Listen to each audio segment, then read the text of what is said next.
성령이 오셨네, 성령에 대한 얘기를 많이 하지만은 실제로 그분의 나타나심을 믿지 않는 사람도 있고 또 성령을 제한하는 사람도 있습니다. 성령의 은사라든지 사역을.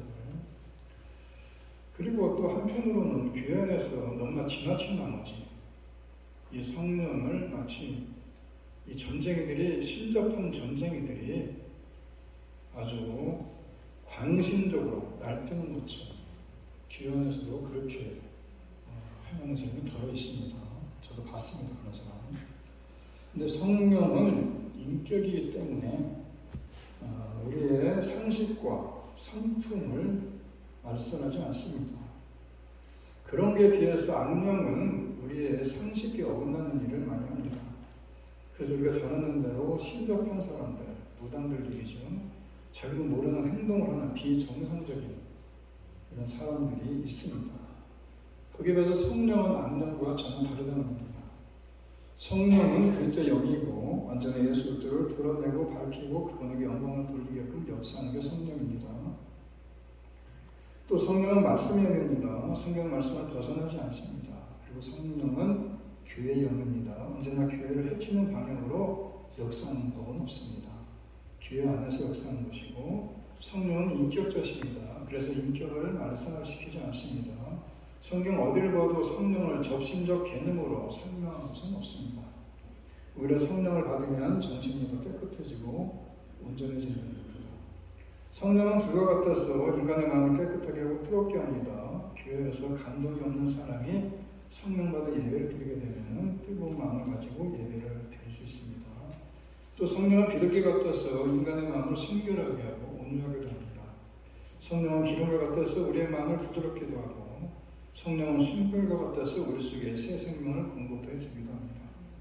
성령은 바람과 같아서 우리 속에 신비한 능력으로 역사해줍니다. 제가 지금 쭉 열거하는 것은 성경에 나오는 성령에 대한 이야기입니다. 그런데 교회 안에 성령님을 예수 그리스도와 똑같은 인격이 아니라 자신이 붙잡아서 도깨비 방망이처럼 이용할 수 있는 하나의 힘이라고 생각하는 사람들이 더러 있습니다. 아니라는 겁니다. 성령님은 인격이시고 그래서 우리의 관심은 우리가 어떻게 성령을 붙잡을까라는 것이 아니라 어떻게 하면 우리가 성령에 붙잡힘 당하도록 나를 맡기고 성령께 나를 맡길 수 있느냐, 이것이 우리의 고민이 되어야 되고 우리의 관심이 되어야 된다는 겁니다. 벌레 같은 인간이 성령을 이용해서 산이라도 움직일 수 있는 생각을 하고 있다면 잘못된 생각인 것이고, 성령님께서 벌레 같은 인간이라도 이용하셔서 하나님의 뜻대로 산이라도 움직일 수 있는, 그렇게 만들어갈 수 있다는 그런 생각, 그것이 옳은 생각입니다. 헷갈렸습니까, 여러분? 근데 그분은 내 뜻대로 붙잡아서 이용할 수 있는 능력이 아니다, 이런 얘기입니다. 그분은 나를 붙잡아서 당신의 무한하신 지혜와 사랑스러운 뜻대로 나를 사용하시는 분이 성령님이지, 내가 내 뜻대로 내가 뭔가를 해보려고 성령을 붙잡아서 뭐를 한 번씩 시도해보는 그것이 아니다, 이런 얘기입니다. 성령님은 인격자이기 때문에 우리의 모든 것을 알고 계십니다. 우리의 과거를 알고 계시고 우리의 아픔과 우리의 문제를 알고 계시고 우리의 미래를 알고 계십니다. 그분은 우리와 함께 아파하시기도 하고 우리와 함께 기뻐하기도 하고 때로는 나 때문에 행복하기도 하고 때로는 나 때문에 아파하시기도 한다는 겁니다. 본문 16절에 보게 되면 내가 아버지께 구하겠으니 그가 또 다른 보혜사를 너희에게 주사 영원토록 너희와 함께 있게 하십니다. 여기 또 다른 보혜사라고 얘기합니다. 보혜사가 먼저 그럼 있었던 얘기냐? 보혜사가 먼저 있었습니다. 누굽니까? 예수님입니다. 우리는 영원히 멸망할 수밖에 없는 존재들이고 그분의 도움 없이는 우리는 천국에 다다를 수 없는 존재들 아닙니까? 그분이 우리의 보혜사가 되는 것이다. 그래서 우리들의 문제를, 죽음의 문제를 해결해주고 죄악의 문제를 해결할 수 있는 분, 그분이 바로 예수님인데, 근데 예수님께서 이제 부활하고 승천을 하십니다. 그럼 이 땅에 안 계세요. 그죠? 그래서 안 계시면은 어떻게 하느냐? 그래서 보혜사 성령, 또 다른 보혜사를 우리들에게 보내주겠다, 이런 얘기입니다.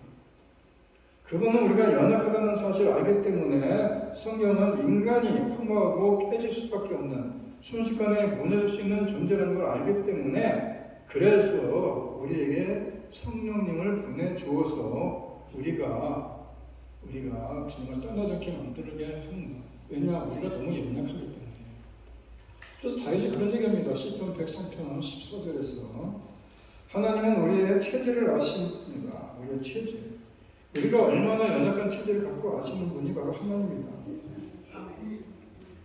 제가 전에 한국에 살 때 우리 옆집에 어떤 분이 사셨는데 나이가 들면서 기력이 점점 약해졌던가 할머니가 돈깨나 들여서 좋다는 복을 구해와서 1년을 대접해드리고 2년을 대접해드렸는데 어느 정도 좀 기력을 회복하는가 싶더니 온몸이 자꾸 쇠약해져서 그래서 병원에 가서 진단을 받아보니까 그 보약이 그 사람의 체질에 맞지 않아서 간이 다 녹아내렸다는 겁니다.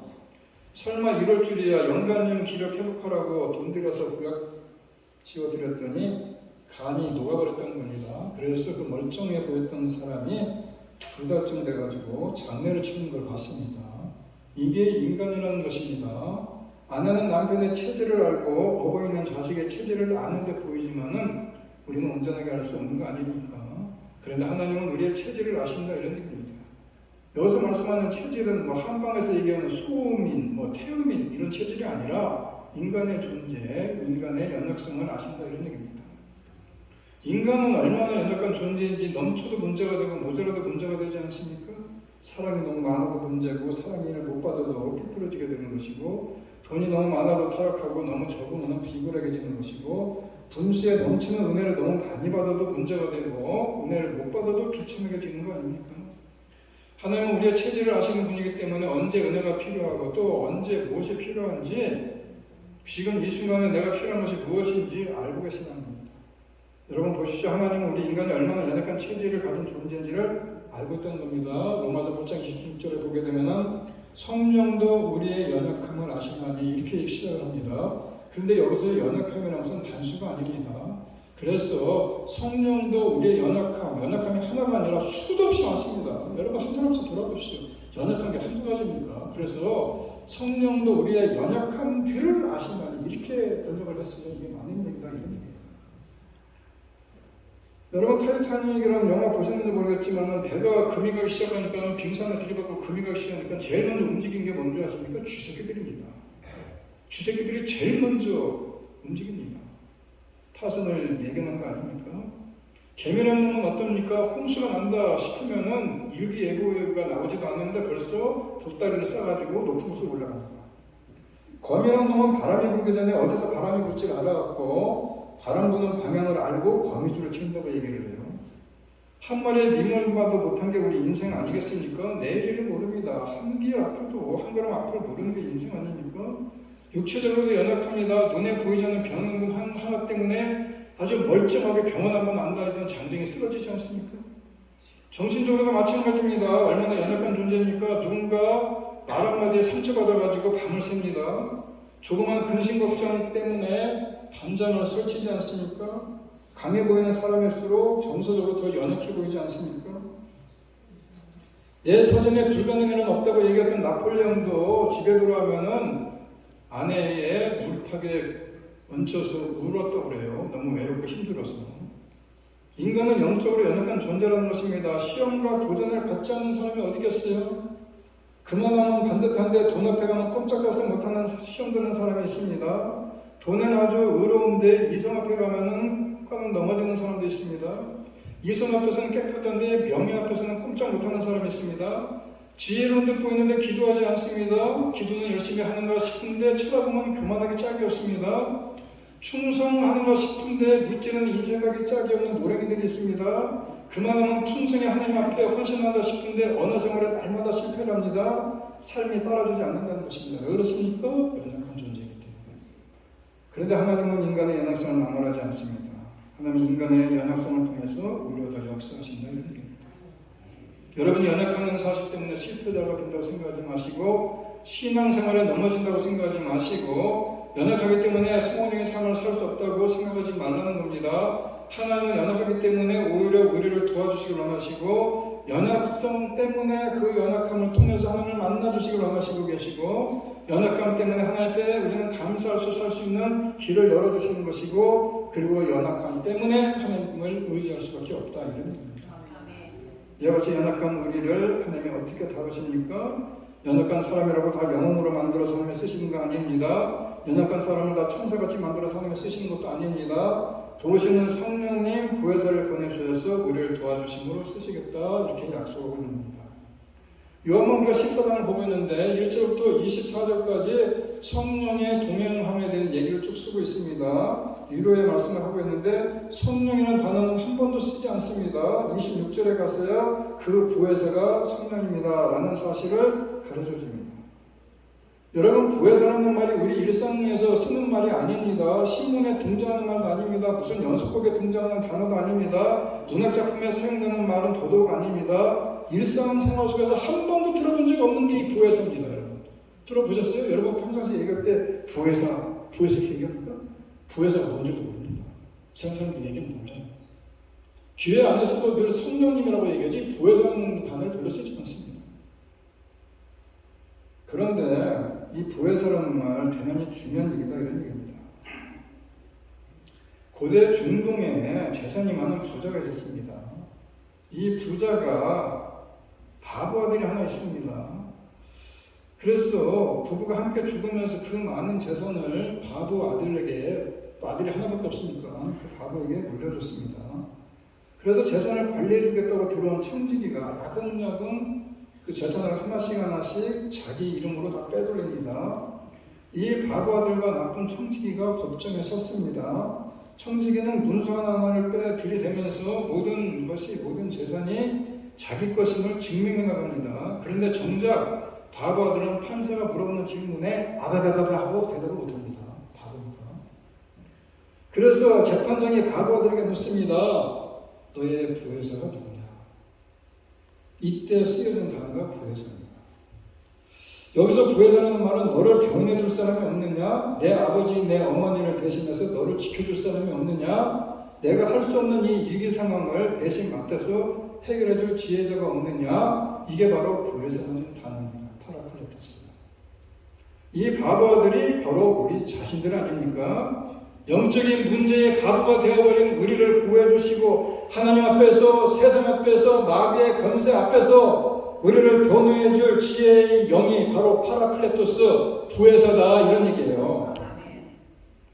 파라라는 말은 옆이라는 뜻이고 클레토스라는 말은 부르다는 뜻입니다. 옆으로 부른다는 것입니다. 다시 말해서 내가 어렵고 힘들 때 옆으로 불러서 나에게 위로가 되고 도움이 되고 나에게 격려가 되게 하는 나의 조력자인 것이고 나의 도움자가 된다, 이런 뜻이 바로 부혜사다, 이런 뜻입니다.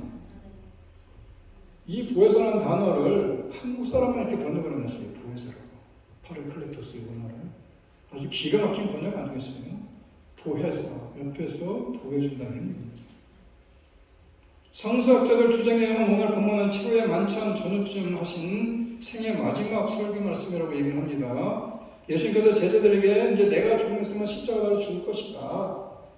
제자들이 얼마나 놀라 걱정이 되겠습니까? 그럴 때에 예수님께서 말씀합니다. 요한복음 15장에 너희는 근심하지 말라. 하나님을 믿으니 또 나를 믿어라. 내 아버지 집에 거할 곳이 많다. 그래서 내가 너희를 위하여 처소를 예비하러 간다. 그리고 처소를 예비하면 내가 너희에게 다시 올 것이다. 그런데 내가 처소를 예비하러 갔다가 다시 올 때까지 여기에 내가 없으니까는 내가 또 다른 보혜사를 보내줄 텐데 그 또 다른 보혜사가 너희들에게 내가 그간에 가르쳤던 것을 생각나게 해주고 그리고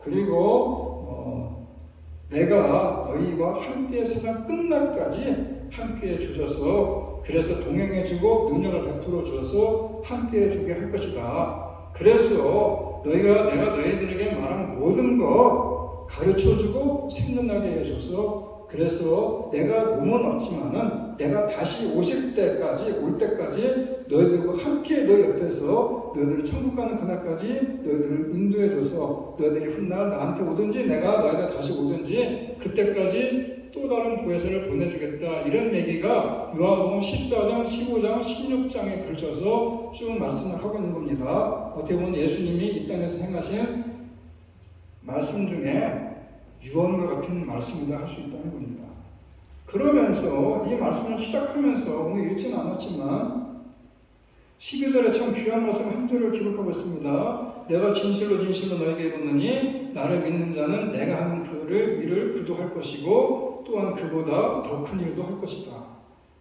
아니 내가 도대체 누군데 예수님이 하셨다는 일을 내가 할 수 있느냐, 그보다 더 큰 일을 한다고 하는 게 말이 되는 소리냐. 어떻게 보면 성경 해석 중에 참 어려운 구조 중에 하나인데, 우리가 이 말씀이 우리가 누군가의 죄를 사하고 구원해서 하나님의 자녀를 만들어주고 그리고 그를 천국으로 인도하는 구속 사역에 내가 하는 것이 아니라 구속 사역을 할 수 있는 구세주는 한 사람밖에 없어요. 누굽니까? 예수님입니다. 그런데 너희가 그런 나를 믿으면은 내가 하는 것보다 너희가 더 큰 일을 할 것이다. 이런 얘기를 합니다. 이 말씀을 듣고 혹 가소로운 자들 가운데 한 사람은 예수님은 5,000명을 가르치고 5,000명 앞에서 설교를 했는데 나는 매 주일마다 몇몇 명 앞에서 설교를 하니까 내가 예수님보다 훨씬 더 큰 일을 행하는 거 아니냐, 이렇게 자랑하는 사람도 있어요. 그럼 어떤 사람은 예수님은 고칠 때 한 사람 한 사람 고쳤습니다. 내 믿음이 너를 고쳤다. 우리를 이렇게 고쳤는데 한 번에 많이 고치고 10명 고쳤어요. 누굽니까? 문둥병자 10명 고쳤어요. 그죠? 근데 나는 병원을 하나 세워가지고 하루에도 수백 명씩 고치니까 내가 예수님보다 더 크게 하는 거 아니냐. 그러니까 어떤 소리 하는 사람이 있습니다. 그런가 하면은 예수님은 겨우 팔레스티나라는 나라 갈릴리에서 전파하다가 기껏해봐 예루살렘까지밖에 못 왔지만은 나는 세계를 돌아다니면서 부흥회를 인도하고 수많은 사람들에게 복음을 전하니까 나는 예수님보다 훨씬 더 큰 일을 하는 거 아니냐? 라고 자랑하는 사람들이 있습니다. 그죠? 오늘 본문을 이렇게 해석하면 안 된다는 겁니다.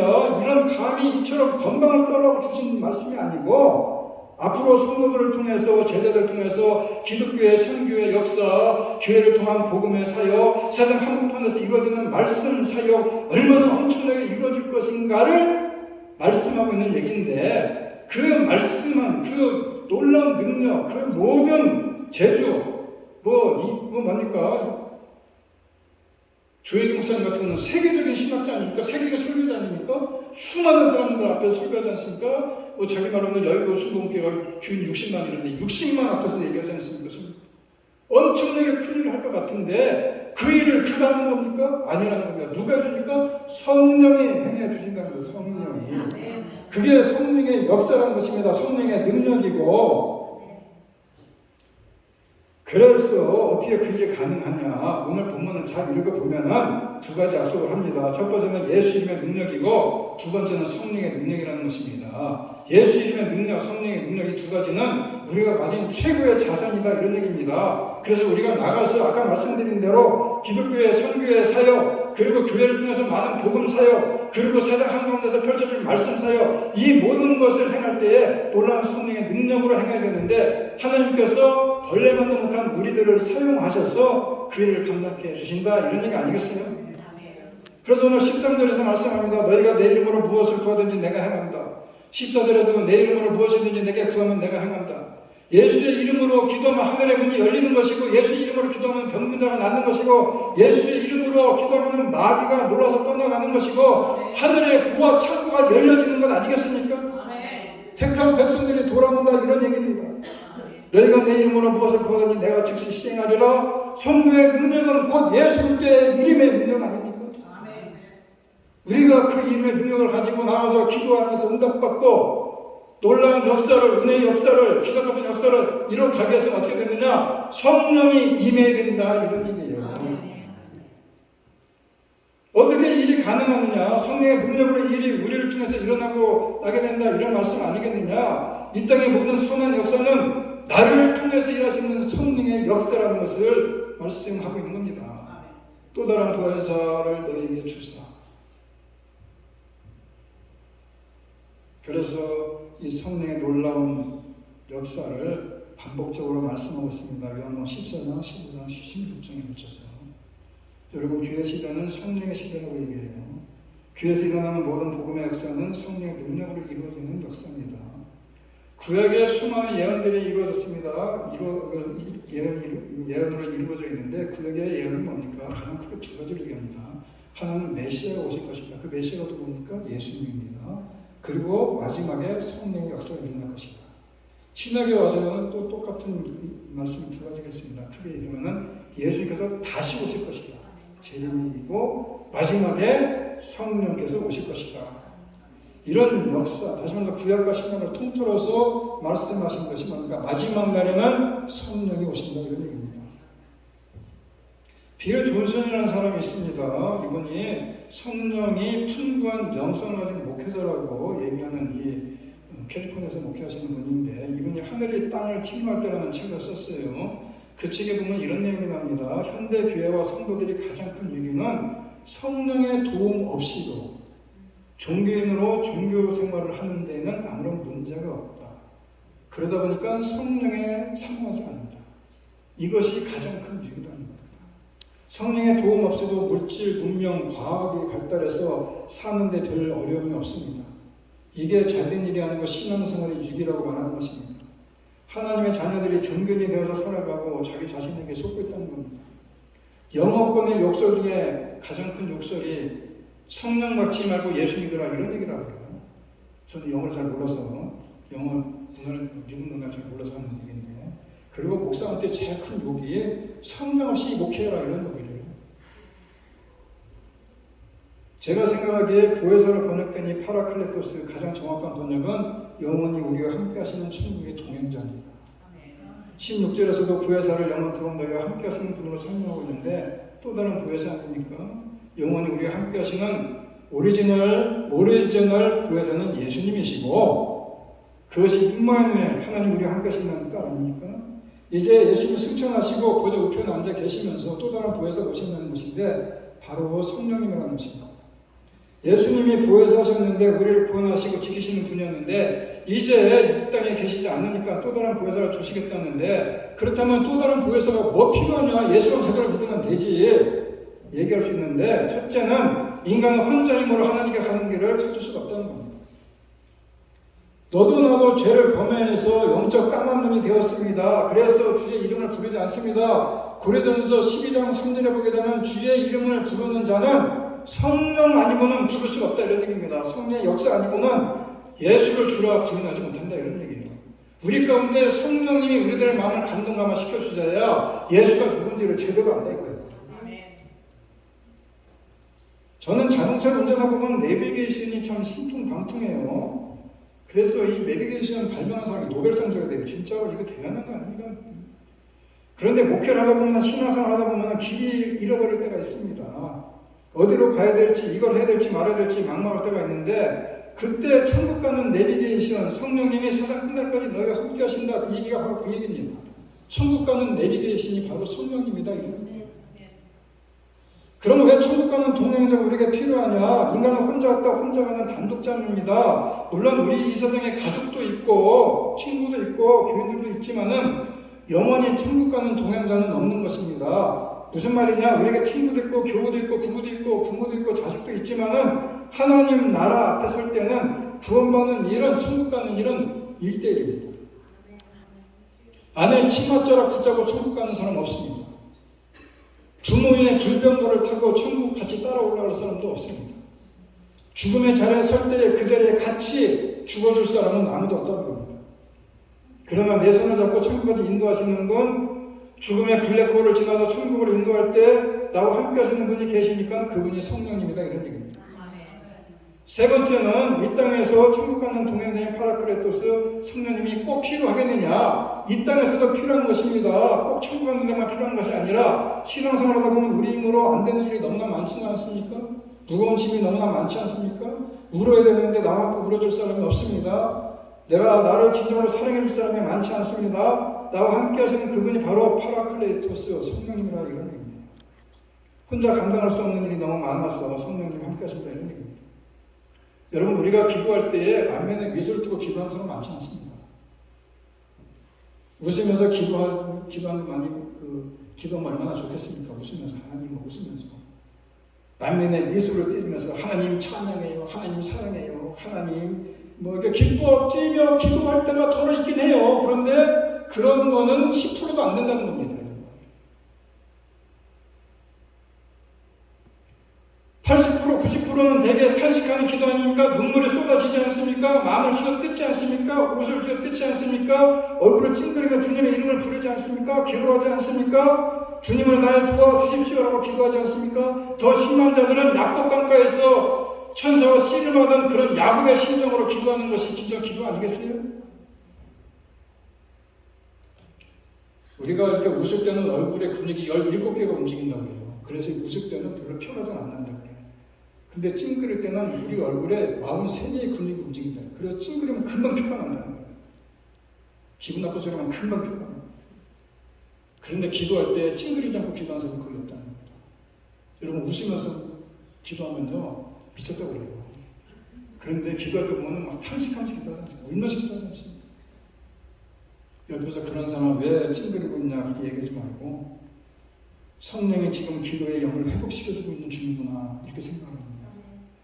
주님 앞에 나와서 성령과 함께 기도하면은 여러분이 기도의 자리에 일어설 때에 응답의 기쁨이 넘쳐나는 것이고 눈물이 변해서 기쁨이 될 수 있는 것이고 실패가 변해서 승리로 바뀌어줄 수 있다는 겁니다. 왜냐 우리가 울 때 함께 울어주시는 분이 계시고 우리가 괴로울 때 나보다 더 괴로우시는 분이 계시고 그리고 내 힘든 자리에서 나한테 기도해주는 분이 있다는 겁니다. 누굽니까? 성령이 말할 수 없는 탄식으로 우리를 대신해서 기도해주게 됩니다. 우리가 어찌할 바 모르고 기도할 바를 모를 때 성령이 해주신다 이런 얘기입니다. 내가 성령을 붙들어 큰일을 하는 게 아니고 티끌 같은 나지만은 성령이 나를 붙드시면 다시 말해서 성령님이 나에게 임하시면은 내가 이것도 저것도 할 수 있는 것이고 죄를 이길 수 있는 것이고 질병을 부를 수 있는 것이고 사단의 권세를 무너뜨릴 수 있는 거 아니겠느냐. 그래서 은혜의 역사를 펼쳐갈 수 있다는 거예요. 하나님 자녀로 승리할 수 있다.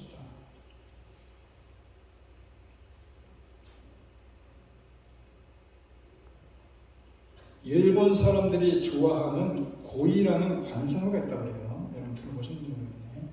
어항 속에서 키우면은 요 손가락만 해서 어항 속에서 키우면 어항이 작지 않습니까? 손가락만 해서 5cm 큰다고 그래요. 근데 연못에서 키우면은 조금 더 큰데요. 한 뼘 정도 큰데요. 한 뼘이면 얼마나 됩니까? 25cm밖에 더 되겠어요? 그런데 이 고기를 갖다 큰 강물에 갖다 놓으면요 1m까지 됩니다. 이 고이라는 이 관상어가 똑같은 고이인데 어디서 자라느냐에 따라서 크기가 달라진다는 것입니다. 우리의 신앙도 마찬가지라는 것입니다. 어항 속에 사느냐 연못 속에 사느냐 큰 강물 속에 사느냐에 따라 달라진다는 것입니다. 우리의 신앙이 바로 어느 곳에 사느냐에 따라서 믿음의 크기가 달라지고 축복의 크기가 달라지고 능력의 크기가 달라지고 은혜의 크기가 달라진다는 것입니다. 바로 우리 교회가 어항이 아니라 연못이 아니라 깊은 강물이 되기를 바랍니다. 여러분의 신앙생활에 여러분의 믿음의 능력이 깊은 강물 속에서 살아가는 그런 풍성한 충만한 그런 신앙이 되기를 간절히 바랍니다. 여러분 성령님은 단순한 능력이나 내 욕심을 채우는 수단이 아니고 다시 말해서 요술방망이가 아니고 성령님은 삼위일체 인격이십니다. 창세기 1장 2절을 보게 되면 흑암 중에 하나님이 영이 수면 위에 운행하십니다라고 말씀합니다. 창조하실 때부터 있었던 게 성령입니다. 우리는 그저 주여 주여만 부르고 하나님 하나님더러 부르고 성령님에 대한 별로 우리가 잊어버리고 살지만은 성령님은 그냥 내가 붙잡아서 그냥 그 성령님을 통해서 내가 뭔가 하나 그냥 이렇게 한다고 착각하고서는 그게 아닙니다. 성령님도 하나님, 예수님, 성령님 다 인격입니다. 그래서 이 시간 우리가 고백해야 되는 겁니다. 하나님을, 예수님을 나의 왕으로 고백하듯이 성령님은 나의 왕이십니다. 성령님은 나의 주인이십니다. 나의 주권자가 되시는 분입니다. 그분이 나를 인쳐서 내가 하나님 나라 백성이 되게 만들어 주신 분입니다. 라고 고백할 수 있어야 된다 이런 얘기입니다. 이 세상에서 가장 귀한 선물이 있다면 성령 충만한 생활이라는 것입니다. 여러분 누가복음 11장 11절을 보게 되면 그런 얘기입니다. 구하라 그리하면은 얻을 것이고 찾으라 그러면은 찾을 것이고 문을 두드리라 그러면은 열릴 것이다. 너희 아들 중에 아들이 생선을 달는데 뱀을 줄 사람이 어디 있겠고 아들이 알을 달라는데 전갈을 줄 사람이 어떻겠느냐. 악한 자들도 자기 자식들이 달라고 하면은 좋은 곳으로 줄 줄 알거든. 하늘에 너희 아버지께서, 하늘에 있는 너희 하늘 아버지께서 너희가 구하면은 성령을 주시지 않겠느냐 이런 얘기합니다. 결론은 뭡니까? 성령을 구하라는 것입니다. 우리가 성령을 붙잡고 흔드는 것이 아니라 성령이 나를 붙잡고 흔들 수 있도록 성령을 구하라는 것입니다. 그래서 내 마음에 성령이 충만해야 된다는 것입니다. 그렇다면은 성령이 충만하면은 능력을 받을 수 있는 것이고 은혜를 받을 수 있는 것이고 축복을 받을 수 있다는 사실을 기억하면서 성령으로 충만함을 받으시는 여러분들이 되시기를 간절히 바랍니다. 다 같이 일어나서 함께 찬양을 원합니다. 아무리 위대한 사람도 성령이 떠나고 나면 힘이 없어집니다. 직분을 가졌다고 성령이 함께 하시겠습니까? 어제 잘